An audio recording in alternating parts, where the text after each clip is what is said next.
Parlons de l'évolution de l'apprentissage à travers le temps. Tout d'abord, on a connu la pédagogie de la transmission, selon laquelle il était possible de transmettre tout simplement un discours à un élève ou à un apprenant qui pouvait le comprendre s'il était énoncé clairement. Alors, tout ce qui concerne la pédagogie des jésuites, le cours classique, était fondé là-dessus. Selon cette façon de concevoir l'apprentissage, l'élève était plutôt passif, devait se contenter de comprendre l'information qui lui était transmise et puis s'efforçait de le régurgiter ou de reproduire ce qu'on lui avait appris. Le rôle de l'enseignant, c'était de transmettre tout simplement son savoir. Les forces de ce courant-là, c'était que c'était extrêmement rapide. Alors, pourquoi faire compliqué quand on peut tout simplement dire de l'information pour qu'elle soit comprise? Par contre, les limites de ce courant-là étaient que, par exemple, pour être capable d'apprendre avec la pédagogie de la transmission, il faut avoir à peu près le même bagage cognitif que la personne qui nous parle. Autrement dit, il faut très bien connaître le sujet dont on nous parle pour être capable d'apprendre dans ce modèle-là.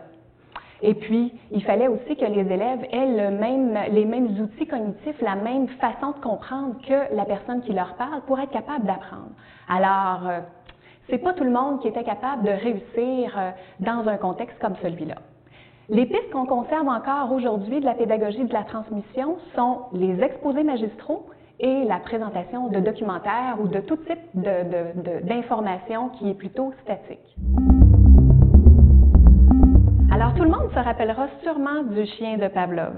Le chien de Pavlov à qui on a été capable de faire sonner une clochette puis d'associer à ça sa salivation.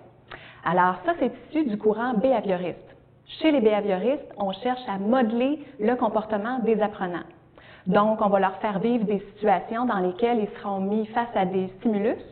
Ils produiront une réponse à laquelle l'enseignant ou le formateur va donner un renforcement positif ou négatif.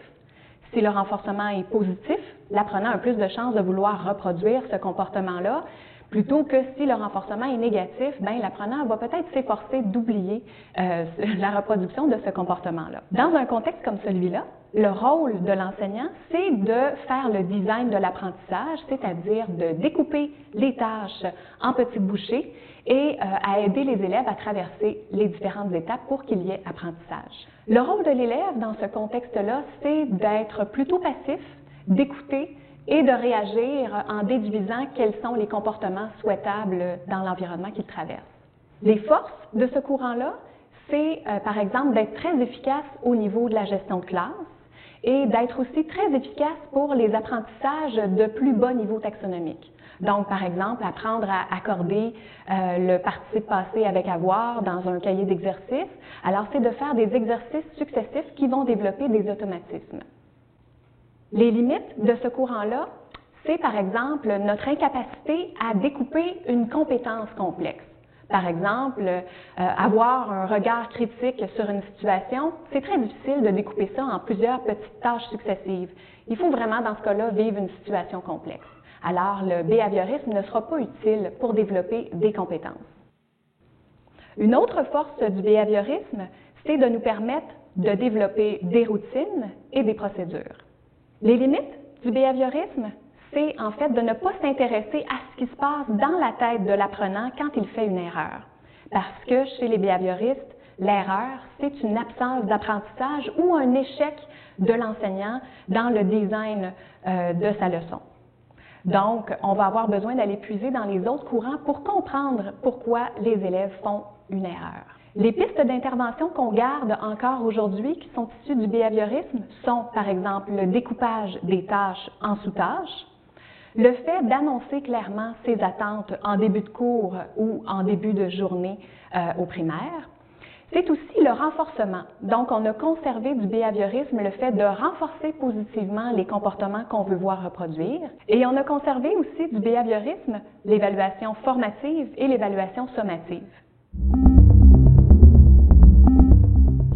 On va maintenant entrer dans les courants dits constructivistes. Alors, ce sont les courants qui s'intéressent à la construction des connaissances chez les apprenants. Le premier dont je vais vous parler, c'est le cognitivisme. Alors, on a vu que les faiblesses du behaviorisme, c'était de ne pas s'intéresser aux raisons pour lesquelles les élèves font des erreurs ou à tout ce qui se passe dans la tête de l'apprenant. Alors, les cognitivistes, eux, vont s'intéresser à ce qui se passe. Leur objet d'étude, en fait, c'est d'essayer de comprendre comment une personne peut traiter l'information, encoder l'information dans sa mémoire à long terme et y accéder dans les moments opportuns où on en a besoin. Alors, c'est eux qui vont nous expliquer le fonctionnement de la mémoire à court terme, la mémoire à long terme, et puis ils vont aussi beaucoup s'intéresser à comment les informations sont organisées dans la mémoire à long terme. C'est aussi d'après leurs travaux qu'on a construit l'ordinateur. L'ordinateur étant constitué d'un processeur qui traite l'information et aussi à une structure de fichiers qui est construite en arborescence, dans laquelle il y a de grandes catégories et des sous-catégories d'informations. Pour les cognitivistes, apprendre, c'est ajouter de la nouvelle information à des informations déjà existantes dans la mémoire à long terme. Alors, ce sont les premiers à croire que les élèves, quand ils arrivent à l'école, n'ont pas la tête vide, mais ont déjà un bagage de connaissances dont on doit tenir compte et auxquelles vont s'ajouter les nouvelles connaissances qu'on va leur apprendre. Un autre élément qui est important d'associer au cognitivisme et à tous ces grands courants constructivistes, c'est la nécessité d'avoir des connaissances antérieures. Donc, autrement dit, si on n'a pas de connaissances antérieures par rapport à un sujet quelconque ou une notion quelconque, il est impossible de traiter l'information, donc d'apprendre. Alors, on va beaucoup s'intéresser à l'existence ou non de connaissances antérieures chez les élèves avant de commencer un enseignement. Le rôle de l'enseignant dans ce modèle-là, ça va être d'aider à la construction des connaissances ou d'aider à l'organisation des connaissances. Alors, c'est là que les enseignants vont faire des interventions sur la structure existante des connaissances chez les élèves. C'est comme ça qu'est venue l'idée d'exploiter, par exemple, les réseaux de concepts. Alors, tous les logiciels qui nous permettent de créer des réseaux de concepts, ça provient du cognitivisme. L'enseignement stratégique aussi, c'est un mouvement qui est issu du cognitivisme. On a beaucoup vu naître ça dans la fin des années 80 et début des années 90, et puis on en a gardé des enseignements forts. Le rôle de l'élève dans le cognitivisme, c'est de traiter l'information. Donc, l'élève est quand même actif et puis il est engagé consciemment dans le traitement de l'information. Alors, les forces de ce courant-là, c'est de clarifier l'organisation des connaissances et aussi, une des forces de ce courant-là, c'est la métacognition. Alors, le fait de rendre l'élève conscient de la façon dont il construit sa connaissance l'amène à avoir plus de pouvoir sur cette fameuse construction-là. Une limite du cognitivisme, c'est par exemple si on axe trop sur l'organisation des connaissances, mais qu'on ne l'associe pas nécessairement au contexte dans lequel elles doivent être sollicitées, on va vivre un échec de transfert. Alors, dans le constructivisme, le mouvement qui va venir après, là, on va aller vraiment exploiter le concept de contexte. Alors, mettre les choses en contexte pour que les élèves soient capables de solliciter les connaissances d'abord, mais aussi de les solliciter au bon moment et dans le bon contexte. Les pistes d'intervention qui sont issues du cognitivisme sont par exemple la métacognition, le fait d'amener les élèves à réfléchir à la façon dont ils organisent leurs connaissances. On va voir aussi apparaître des pistes relatives à l'organisation des connaissances et au réseau de concepts. Ensuite, on va aussi amener les enseignants à faire des liens entre les différents types de mémoire. Donc, on va amener les enseignants à faire des liens entre la mémoire épisodique, les épisodes vécus par les élèves dans la vie courante, et la mémoire sémantique, les contenus plus scolaires. Alors, on va amener les élèves à faire des liens entre les événements qu'ils ont pu vivre dans leur vie et rattacher ça à des contenus scolaires. Alors, on va, dans ce cas-là, bien exploiter la force de ces deux mémoires-là. Observons maintenant le constructivisme. Je vous ramène à vos études universitaires avec Piaget qui nous enseignait que le développement cognitif était fait de stades successifs reliés plutôt à l'âge. Donc, plus on vieillit, plus on est capable d'abstraction et plus on est jeune, plus on a besoin de concret. Chez les constructivistes, l'apprentissage est une construction personnelle. Autrement dit, je ne pourrais pas prendre ma construction et la mettre dans la tête d'une autre personne. Non, il va falloir que je la mette dans une situation réelle dans laquelle cette personne-là va vivre un événement, va manipuler l'information, va manipuler la connaissance et va se faire sa propre construction. Dans ce cas-ci, l'élève va beaucoup apprendre dans l'action. Alors, c'est très important chez les constructivistes de mettre en place des situations où l'élève va être actif et va manipuler de façon concrète ou abstraite l'information ou la connaissance. Le rôle de l'enseignant chez les constructivistes, c'est effectivement de penser à des situations qui ressemblent beaucoup à ce qu'on vit, par exemple, à ce qu'un scientifique ferait comme opération dans son vrai travail pour faire vivre ces situations-là aux élèves. Les élèves, dans ce cas-ci, même s'ils n'avaient pas de connaissances antérieures par rapport à un sujet, par rapport à une notion, par rapport à un concept, grâce à ces manipulations-là, ça va faire quand même émerger une construction temporaire sur laquelle l'enseignant va pouvoir intervenir par la suite. Donc, ça va faire en sorte que l'élève va avoir un certain bagage sur lequel je peux agir et fignoler cette construction-là comme enseignant. Le rôle de l'élève dans le constructivisme, c'est d'être actif dans les situations qui lui sont soumises par l'enseignant et accepter de vivre des déséquilibres qui sont parfois inconfortables. Une des forces du constructivisme, c'est par exemple de travailler sur l'erreur. Chez les constructivistes, l'erreur est un élément vraiment intéressant qui nous permet de constater où en est rendu l'élève dans son développement cognitif.